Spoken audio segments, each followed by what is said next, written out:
Yes, Your Honor. 7/10/25, McDonald's employee Afeni Muhammad stabbed McDonald's manager Jennifer Harris multiple times with a kitchen knife at the McDonald's restaurant at 179219 Mile. Harris was not armed at the time and died of her injuries. Prior to the stabbing, Muhammad was sent home by Harris for not performing her work duties and told Harris, "I'll be back." Muhammad was arrested on scene and the knife was recovered. Muhammad admitted that she intended to kill Harris and stated that after she was sent home, she drove to a nearby park, decided to come back and stab Harris with a knife that she had inside of her vehicle. When Muhammad returned to stab Harris, she entered the back entrance with a hooded mask over her face in an attempt to conceal her identity and attempted to flee the scene after the stabbing, but was stopped by an armed customer. And the requested charges are murder in the first degree, count 2, dangerous weapon, carrying with unlawful intent, and there's a habitual second notice offense. Is that correct? That is correct, Your Honor. The warrant is being signed and we can proceed to arraignment. Thank you, Your Honor. Calling file number 25354, People versus Afeni Muhammad. Counsel, appearances for the record, please. Good afternoon, Your Honor. Sean Hagel, appearing on behalf of the people. Thank you very much, Your Honor. Please, this honorable court, and appearing on behalf of Mrs. Muhammad, who does appear with you. Your name, please, ma'am. Afeni Muhammad. Very good. You're here today for arraignment on the charges of murder in the first degree, premeditated, count 2, carrying a weapon with unlawful intent, and a habitual second notice. Mr. Licata, how does your client wish to proceed? Thank you very much, Your Honor. At this time, my client is asking the court to enter a not guilty plea, and this matter set for a probable cause conference in the preliminary exam. I have advised my client of her rights, as well as the charges against her and the potential penalties. We are ready to proceed on those grounds.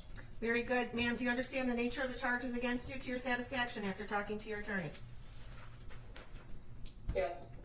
Very good. I will go ahead and enter a not guilty plea on your behalf. Are you requesting a court-appointed attorney? Yes. I will appoint an attorney to represent you. We'll set this matter for a probable cause conference on July 23rd, 2025 at 1 p.m. The preliminary examination will be on July 30th, 2025 at 1 p.m. As to bond, Mr. Licata. Thank you very much, Your Honor. Just briefly, my client is 26 years old, does live in Great City at this point.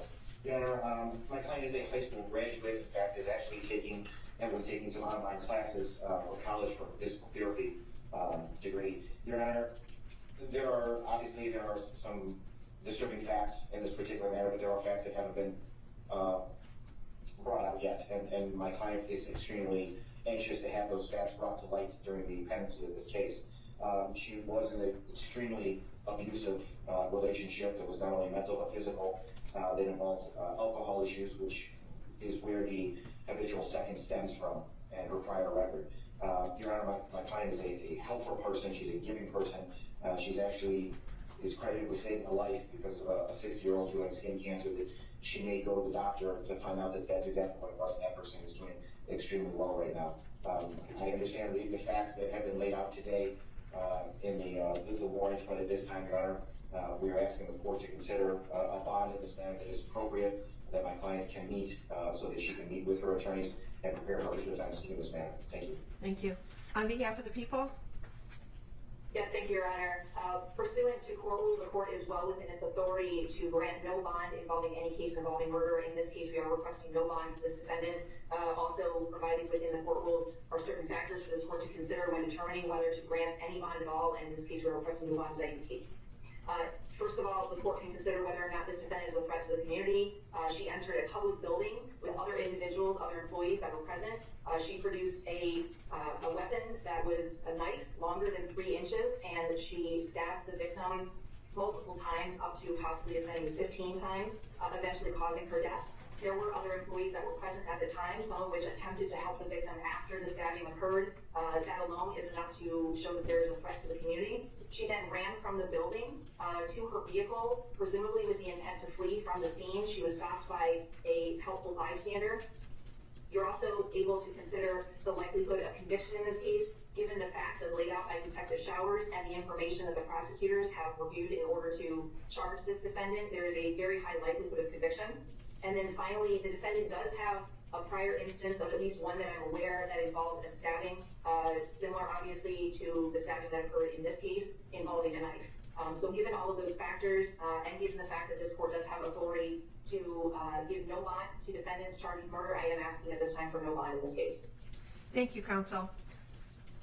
The court has reviewed the charges and the circumstances surrounding this case. The defendant is facing various serious charges, including murder in the first degree, which is one of the most serious criminal offenses in our state, carrying penalties up to life without parole. Additionally, carrying a dangerous weapon with unlawful intent further underscores defendant's potential threat to public safety. Defendant has a prior criminal record out of Virginia for malicious wounding. It was actually felony malicious wounding that was reduced to unlawful bodily injury concerning a stabbing, and that is what gives rise to the habitual second. And in determining bond, the court must look to the factors outlined in Michigan Court Rule 6.106. Number one, the seriousness of the offense and the danger posed to the community. The charges here involved a violent crime with a weapon, indicating a substantial risk to the public. The court finds there is a significant threat to public safety, and therefore the bond must reflect that risk. Number two, the weight of the evidence against the defendant. While the evidence is not fully before us and the defendant is cloaked with the presumption of innocence, the nature of the charges along with the prior criminal history suggests that there is substantial evidence against the defendant. Defendant's criminal history: the defendant has a violent criminal past. The history supports the court's concern that the defendant may engage in further violent conduct if she is released. The defendant's ties to the community: while the defendant is relatively young at 26 years of age, there's no indication that she has any significant stabilizing ties to the community that would ensure her return for court appearances. Without these ties, the court is concerned about the likelihood of being or failing to appear. Due to the severity of the charges and the habitual offender status, it makes the defendant a high risk for flight. The court finds that this factor weighs heavily in favor of a high bond amount. Substance abuse or mental treatment: although there are no reports at this time suggesting that the defendant suffers from mental health or substance abuse issues that would mitigate the risks posed by defendant's release, the court is, after considering all of these factors, going to be setting bond at $25 million, cash surety only, with conditions. If the defendant is able to meet those conditions, she must be on a GPS steel cuff tether. She is not to leave the state of Michigan. She is to report her address within 24 hours of she must report any change of address within 24 hours. There would be stringent daily contact with community corrections as to her whereabouts. She also would be required to have alcohol and drug testing as condition of her release. There would be no contact with the family of the decedent, any witnesses. She is not to return to McDonald's. And if she is unable to post the $25 million bond, she will remain in custody pending further proceedings. And that concludes this matter for today. We will see you back here, ma'am, on July 23rd at 1 o'clock for your probable cause conference. Thank you. Thank you, Your Honor. Thank you very much, Your Honor.